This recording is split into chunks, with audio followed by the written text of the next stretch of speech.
हाय दोस्तों, मैं रमेश। एक बार दिल्ली के लोगों के ऊपर फिर से सवाल उठाए जा रहे हैं। कोई एक लड़का अकेली लड़की को मारता है, उसका मर्डर करता है, पर जनता केवल देखती रहती हैगी। केवल एक लड़का एक लड़की को मार रहा है, चाकू से मार रहा है, पर क्या 2-4 आदमी मिलके दौड़े उसे बचाने के लिए तो क्या बचा नहीं सकते हैं? केवल दिल्ली की बात नहीं है, कहीं हर जगह की बात है। ऐसे ही मारने वाले मारते हैं और लोग तमाशा बन के देखते रहते हैं। बात है साक्षी नाम की लड़की की, जो दिल्ली में ही रहती है। दिल्ली में जे कॉलोनी में रहती थी। इसका संबंध किसी एक लड़के से, साहिल नाम के लड़के से था। 2-3 साल से था उसका संबंध, और पता नहीं क्या हुआ इन दोनों के बीच में कि उस लड़के ने कल उसका मर्डर कर दिया। साक्षी दिल्ली के E36 जे कॉलोनी में अपने पिता जनक राज के साथ रहती थी। उनके साथ उनकी माँ और उनका एक 12 साल का भाई था, जो 8वीं क्लास में पढ़ता था। इसी साल साक्षी ने 10वीं का एग्ज़ाम पास किया था, और कुछ दिनों से साक्षी अपनी किसी सहेली, नीतू नाम की सहेली थी, उसके साथ 10-12 दिन से रह रही थी। नीतू का आदमी जेल में था इस समय, और 1-2 दिन में छूट के आने वाला था। उसने अपनी माँ से बोला था 1-2 दिन में भैया छूट के आ जाएंगे तो मैं घर आऊँगी। और उनकी नीतू के किसी बच्चे का बर्थडे था इस समय, तो वो 1-2 दिन में आने वाला था। उनने बोला था कि बर्थडे मना के मैं घर आ जाऊँगी। तो बर्थडे की शॉपिंग करने के लिए नीतू और साक्षी मार्केट गए हुए थे।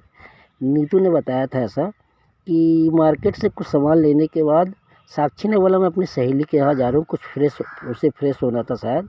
वो वहाँ से निकल गई, और वहीं रास्ते में उससे साहिल नाम का लड़का मिला, जिसका संबंध था साक्षी से।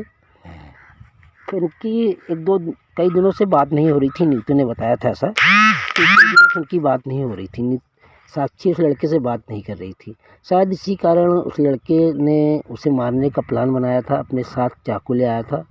बीच रास्ते में जहाँ लोग खड़े होकर देख रहे थे, उसने उसे पहले पटिये से मारा, पत्थर से मारा, और 66 सेकंड में 40 वार किए चाकू के, और सब देखते रहे।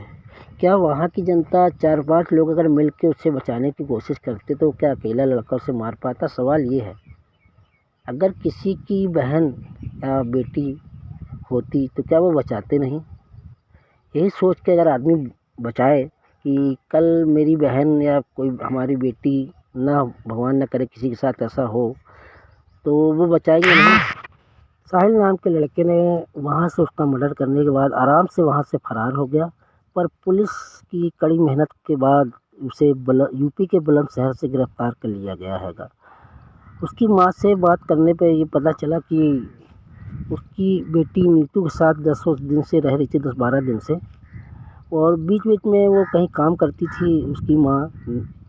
तो जब छुट्टी पाती तो उससे मिलने जाती थी नीतू के घर, पर उसकी बेटी यही कहती थी कि मैं वहाँ से आ जाऊँगी, कुछ दिन लगेंगे, भैया छूट के आ जाए जेल से तो मैं आ जाती हूँ।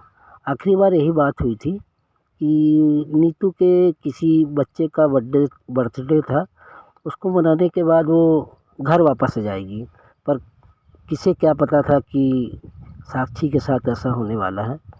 उसकी माँ का रो रो के बहुत बुरा हाल है। पिता रोते हुए साहिल, जो उस लड़की का मर्डर किया था, उसकी इंसाफ के लिए उसे कड़ी सज़ा का मांग कर रहे होंगे, इसे फांसी हो। देखते हैं कि क्या होता हैगा। अपने देश की न्याय व्यवस्था क्या साहिल को फांसी दिला पाएगी? साहिल पेशे से एक मैकेनिक था, एसी का रिपेयरिंग का काम किया करता था। अब साहिल से ही पता चल पाएगा, साहिल इस समय पुलिस हिरासत में है, उसी से पता चल पाएगा कि आखिर मेन कारण क्या था साक्षी को मारने का।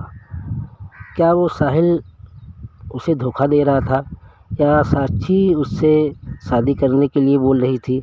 पर अभी साक्षी नाबालिग थी। साक्षी वकील बनना चाहती थी, पर उसके घर वालों का सपना अधूरा रह गया। अब साक्षी इस दुनिया में नहीं है, पर ऐसे कांडों को होने से रोका जा सकता है।